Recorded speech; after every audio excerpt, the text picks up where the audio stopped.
খান ইউনিসের ছোট্ট তাঁবুতে বসে সোনিয়া আবু তাইমা ঈদের স্মৃতিচারণ করেন। বলেন, ঈদের আনন্দের বদলে মৃত্যু, বোমা আর ধ্বংসের কথা।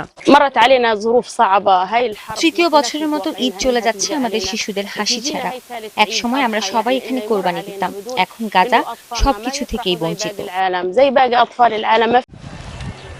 একই আক্ষেপ ইজাদ আল আজরার কণ্ঠেও। টানা তৃতীয় বছরের মতো ঈদুল আজহায় কোরবানি দিতে পারছেন না তারা। যুদ্ধের ভয়াবহতা ও গবাদি পশুর সংকটে এই উৎসবের ঐতিহ্যটি এখন বিলুপ্তির পথে।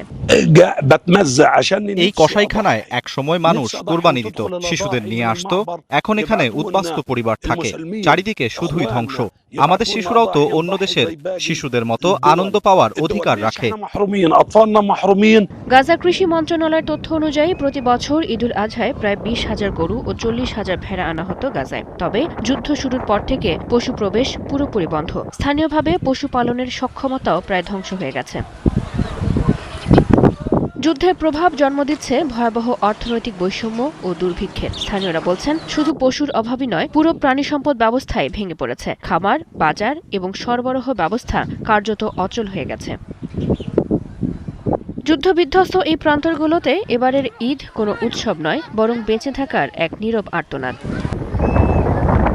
চৈতি সরওয়ার, ৭১।